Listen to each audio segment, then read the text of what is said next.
በመካከለኛው ምስራቅ ለሳምንታት ቆይቶ የነበረው ደካማ የተኩስ አቁም ስምምነት በትላንትናው ዕለት በሆርሙዝ ባህር ሰርጥ ላይ በአሜሪካና በኢራን መካከል በተቀሰቀሰ ግጭት ክፉኛ ተናውጧል።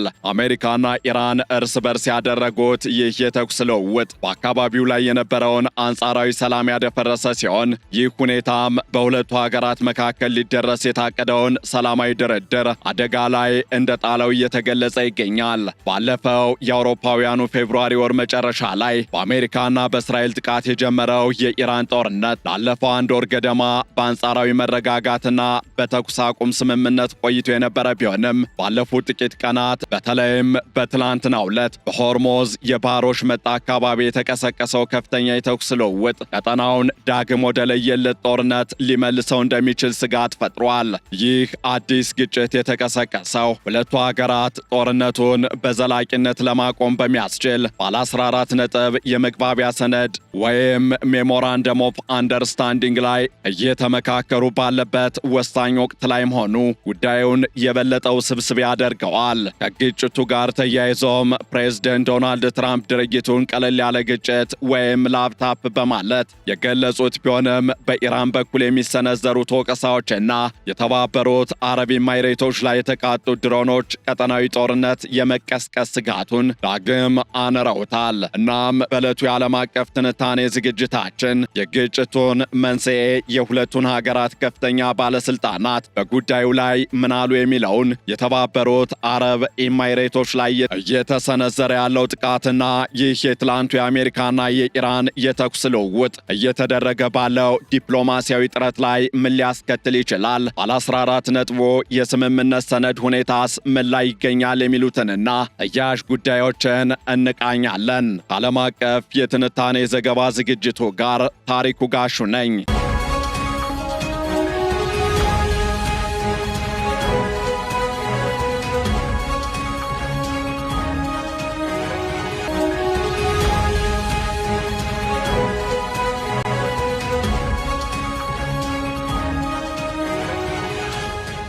አሜሪካና ኢራን በትላንትናው ዕለት በሆርሙዝ ባህር ወሽመጥ አካባቢ ያደረጉት የተኩስ ልውውጥ በእርግጥም የመካከለኛውን ምስራቅ ቀጠና ብቻ ሳይሆን መላውን ዓለም ዳግም ያስደነገጠ ክስተት ሆኗል። የትላንቱ የሁለቱ ሀገራት ወታደራዊ ፍጥጫ ኢራንና አሜሪካ በባለ 14 ነጥብ የመግባቢያ ሰነድ ላይ ወደ ስምምነት ለመድረስ ተቃርበዋል እየተባለ ባለበት ሁኔታ መከሰቱ ደግሞ የበለጠ ትኩረትን እንዲስብ አድርጎታል። በሆርሙዝ የባህር ወሽመጥ ላይ የተከሰተው ግጭት መንስኤና ማን ቀድሞ ተኮሰ የሚለው ጥያቄ ደግሞ በሁለቱም ወገኖች በኩል የተለያየ ምላሽ እየተሰጠበት ይገኛል። ከዚህ ጋር ተያይዞ የአሜሪካ ማዕከላዊ እዝ ወይም ሴንትኮም ባወጣው መግለጫ 3 የአሜሪካ የጦር መርከቦች ማለትም ዩኤስኤስ ትሩክስተን፣ ዩኤስኤስ ራፋኤል ፔራልታ እንዲሁም ዩኤስኤስ ሜሰን ዓለም አቀፍ የባህር መስመርን ተከትለው ሲጓዙ ከኢራን ወገን በሚሳኤል በድሮንና በፍጥነት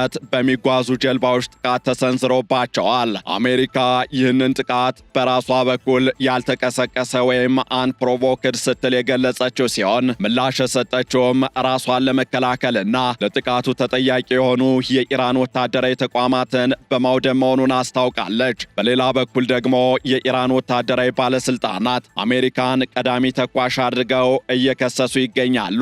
ከዚህ ጋር ተያይዞ እንደ ኢራን ገለጻ ከሆነም የአሜሪካ ጦር በባህር ዳርቻ ላይ በነበረ የኢራን የነዳጅ ጫኝ መርከብና በተባበሩት አረብ ኤሚሬቶች ፉጃይራ ወደብ አቅራቢያ በነበረች ሌላ መርከብ ላይ ጥቃት በመሰንዘር የተኩስ አቁሙን ጥሷል እየተባለም ነው። በተጨማሪም አሜሪካ በደቡብ ኢራን በሚገኙ እንደ ባንደር ካሚር፣ ሲሪክ እንዲሁም ቀሽም ደሴት ባሉ የሰላማዊ ሰዎች መኖሪያ አካባቢዎች ላይ የአየር ድብደባ ፈጽማለች ሲል የቴህራን ወታደራዊ አመራር ወንጅሏል። በሌላ በኩል የአሜሪካው ፕሬዝደንት ዶናልድ ትራምፕ ለተከሰተው ግጭት የሰጡት ምላሽ እንደተለመደው ቀጥተኛና ጠንከር ያለ ሆኗል። ዶናልድ ትራምፕ ጥቃቱን ቀለል ያለ ግጭት ወይም ላፕታፕ በማለት የገለጹ ሲሆን ኢራን እኛን ለማሾፍ ወይም ለመፈታተን ሞክራለች፣ እኛ ግን ሙልጭ አድርገን አጥፍተናቸዋል ብለዋል።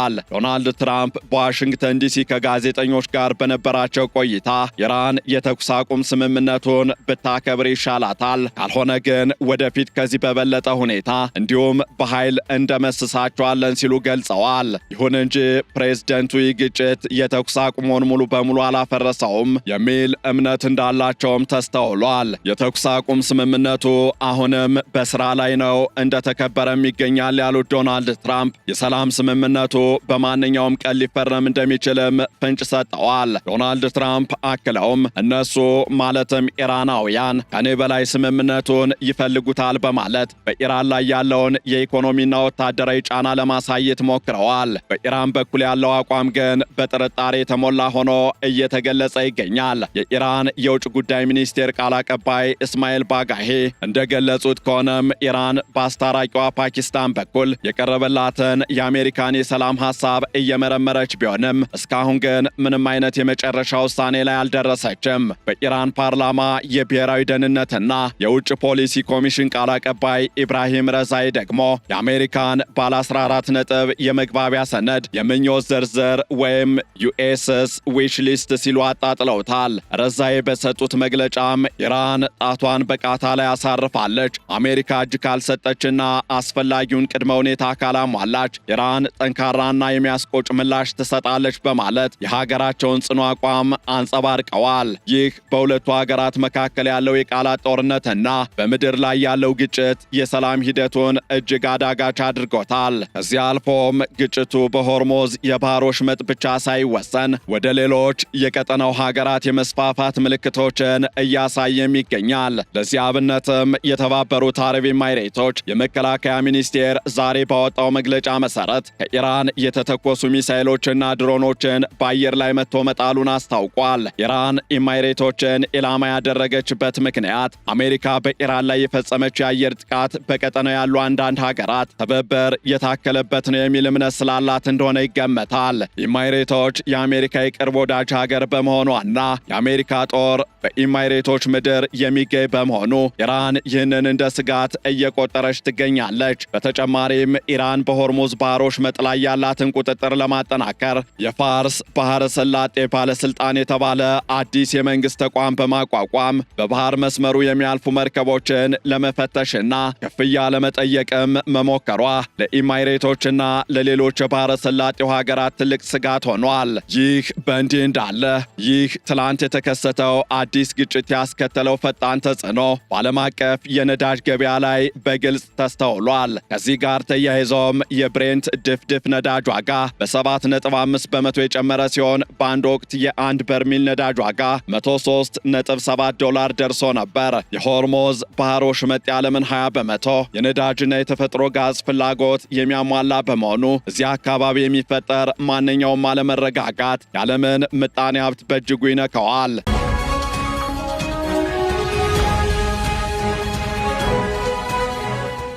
ከዚህ በተጨማሪም የኤዥያና የአሜሪካ የአክሲዮን ገበያዎች በመጠኑ መቀነሳቸው ተዘግቧል። ኢራን የባህር ወሽመጡን በተግባር መዝጋቷና አሜሪካ ደግሞ በኢራን ወደቦች ላይ የባህር ላይ ከበባ ማድረጓ በመቶዎች የሚቆጠሩ የንግድ መርከቦች በፋርስ ባህረ ሰላጤ ውስጥ እንዲጉላሉ ምክንያት ሆኗል። ከዚህ ባሻገርም የሰላም ስምምነቱን በተመለከተ አሁንም የተለያዩ መረጃዎች እየወጡ ይገኛሉ።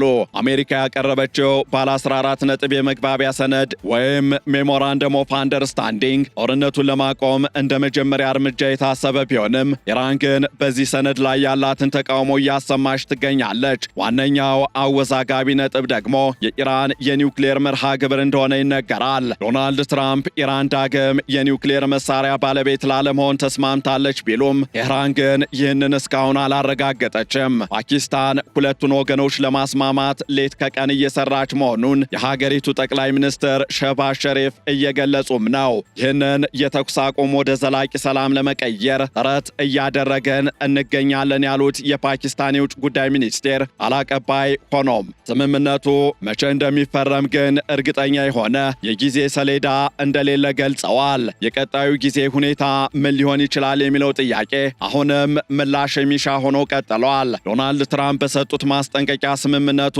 በፍጥነት ካልተፈረመ የቦምብ ጥቃት ማድረሳችን ጥረታችንን እንቀጥላለን፣ ይህም ቀደም ሲል ከነበረው በበለጠ ጥንካሬና ኃይል ይሆናል ብለዋል። ኢራን በበኩሏ ወታደራዊ ዝግጁነቷን እያሳየች ሲሆን ፕሮጀክት ፍሪደም በሚል መጠሪያ አሜሪካ በባህር ወሽመጡ ላይ የምታደርገውን የመርከቦች ጉዞ ለማጀብ የተጀመረ ጥረት እንደ ሉዓላዊነት ጥሰት እየተቆጠረ ይገኛል።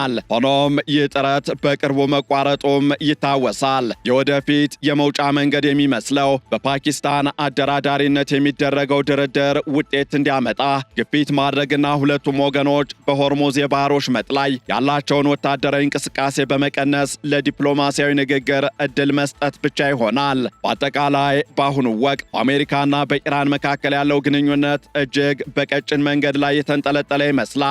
ዶናልድ ትራምፕ የተኩስ አቁሙ አሁንም አለ ቢሉም በምድር ላይ ያለው ሁኔታ ግን ከዚህ በተቃራኒው ይመስላል። ኢራን አዲስ ያቋቋመችው የባህር መስመር ተቆጣጣሪ ተቋም እንዲሁም አሜሪካ የምታካሄደው የባህር ላይ ከበባ ግጭቱን በማንኛውም ሰዓት ዳግም ሊቀሰቅሱት ይችላሉ። የተባበሩት አረብ ኤሚሬቶች ላይ የተሰነዘረው ጥቃትም ጦርነቱ ወደ ቀጠናዊ ግጭትነት የማደግ አዝማሚያ እንዳለው ቁልጭ አድርጎ ያሳያል። ዓለም አቀፉ ማህበረሰብ የሚጠብቀውም የፓኪስታን የሽምግልና ጥረት ፍሬ አፍርቶ ሁለቱ ሀገራትም በባለ 14 ነጥቡ የመግባቢያ ሰነድ ላይ ተስማምተው ወደ ዘላቂ ሰላም እንዲመጡ ነው። ሆኖም ጣታችን በቃታ ላይ ነው የሚለው የኢራን ዛቻና ሙሉ በሙሉ እናጠፋችኋለን የሚለው የዶናልድ ትራምፕ ማስጠንቀቂያ የሰላሙ መንገድ ገና ሾህ የበዛበት መሆኑን ያመለክታል። ከዚህ ባሻገርም ኢራን ያቋቋመችው የፋርስ ባህረ ሰላጤ ባለስልጣን ዓለም አቀፍ የባህር ሕግን የሚጥስ ነው የሚሉ ወገኖች ቢኖሩም ኢራን ግን ይህንን እንደ ብሔራዊ ደህንነት ማስጠበቂያነት ተቆጥረዋለች። አሜሪካ በበኩሏ የባህር ወሽመጡ ለዓለም አቀፍ ንግድ ክፍት መሆን አለበት የሚል ጽኑ አቋም አላት። ይህ የጥቅም ግጭት በቅርብ ጊዜ ውስጥ ካልተፈታ የነዳጅ ዋጋ መጨመርና የዓለም ምጣኔ ሀብት ቀውስ መቀጠሉ የማይቀር ይመስላል። ፕሬዝደንት ዶናልድ ትራምፕ ስምምነቱ ዛሬም ነገም ሊፈረም ይችላል የሚለው ተስፋቸው እውን እንዲሆን ከሁለቱም ወገኖች ከፍተኛ የሆነ ንግግርና ፍላጎት ሊኖር ይገባል። እስከዚያው ግን የሆርሙዝ ባህር ወሽመጥና አካባቢው የዓለም ከፍተኛ የጦርነት ስጋት ቀጠና ሆኖ ይቆያል። እናም በአሁኑ ወቅት ያለው ሁኔታ የተኩስ አቁም ተብሎ ቢገለጽም በተግባር ግን በሁለቱም ሀገራት መካከል ያለው ወታደራዊ ሽኩቻ እንደቀጠለ ነው። የአሜሪካው ፕሬዝደንት ዶናልድ ትራምፕ የሰላም ስምምነቱን ለማሳካት ወታደራዊ ጫናን እንደ መሳሪያ እየተጠቀሙ ሲሆን ኢራን ደግሞ በበኩሏ ወታደራዊ ምላሽ በመስጠት አልሸነፍም ባይነትን ለማሳየት እየሞከረች ነው። የተባበሩት አረብ ኤሚሬቶች ተሳትፎ ደግሞ ግጭቱን ይበልጡ ስብስብ ያደርገዋል። በቀጣዮቹ ቀናት የሚደረጉት የዲፕሎማሲ ንግግሮች የጦርነቱን መቋጫ ወይም ይበልጥ መስፋፋቱን የሚወስኑ ይሆናሉ። የዓለም አቀፉ ማህበረሰብ አይን አሁንም በዋሽንግተንና በቴህራን ላይ እንዳረፈ ቀጥሏል። የፓኪስታን ጥረትም የመጨረሻውን ውጤት ለማየት በጉጉት የሚጠበቅ ጉዳይ ሆኗል። በሆርሙዝ የባህር ወሽመጥ የሚሰማው የመድፍ ድምፅ ጸጥ ብሎ የንግድ መርከቦች በሰላም የሚንቀሳቀሱበት ቀን መቼ እንደሚመጣ የሚያውቁት ሁለቱ ተጋጣሚ ሀገራት ብቻ ናቸው። ዶናልድ ትራምፕ እንዳሉት ስምምነቱ ሊሳካ ይችላል ወይም ደግሞ ላይሳካ ይችላል። ይህ ግልጽ ያልሆነ ሁኔታ በቀጠናው ላይ የተጋረጠውን የጦርነት ደመና ይበልጥ እንዲጠነክር አድርጎታል። በኢራን የባህር ዳርቻዎችና ደሴቶች ላይ የደረሰው ጉዳት እንዲሁም በአሜሪካ መርከቦች ላይ የተሰነዘረው ጥቃት ሰላም በቀላሉ የሚመጣ ለመሆኑን የሚያሳይ ትልቅ ምልክት ተደርጎም ተወስዷል። ጉዳዩ ሲጠቃለልም የአሜሪካና የኢራን ግጭት የቀጠናውን ሰላም አደጋ ላይ የሚጥል ከመሆኑም በላይ የዓለምን ምጣኔ ሀብት እያወከ ይገኛል። ፕሬዝደንት ዶናልድ ትራምፕ እኛ ደመሰስናቸው በማለት የኃይል የበላይነትን ለማሳየት ቢሞክሩም ኢራንን በበኩሏ ለጠንካራ ምላሽ ዝግጁ ነን ማለቷ የዲፕሎማሲው መንገድ እሾህ የበዛበት መሆኑን ይጠቁማል። የሆርሙዝ ባህር ወሽመጥን የመቆጣጠር ፍላጎትና የነዳጅ ጫኝ መርከቦች ላይ የሚፈጸሙ ጥቃቶች የሰላሙን ሂደት የሚፈትኑ ዋና ዋና እንቅፋቶች ሆነው ዛሬም ቀጥለዋል። ፓኪስታን የምታደርገው የሽምግልና ጥረት ፍሬ አፍርቶ ሁለቱም ወገኖች ወደ ቋሚ ስምምነት ካልመጡ መካከለኛው ምስራቅ የጥፋት አዙሪት ውስጥ ሊገባ ይችላል። እንደ ዶናልድ ትራምፕ አባባልም ስምምነቱ ነገ ሊፈረም ይችላል ወይም ላይፈረም ይችላል የሚለው ስጋት አሁንም እንደቀጠለ ነው። ዓለም አቀፉ ማህበረሰብ የሚጠብቀው ግን ጦርነትን ሳይሆን የሆርሙዝ ባህር ወሽመጥ ዳግም ለሰላማዊ የንግድ ልውውጥ ክፍት የሚሆንበትንና የጥይት ድምፅ በንግግር የሚተካበትን ቀን ነው። ይህንን ዓለም አቀፍ ትንታኔ ስናዘጋጅ ቢቢሲ፣ ሮይተርስ፣ ሲኤንኤን እንዲሁም ኤፒ ኒውስን በዋቢነት ተጠቅመናል።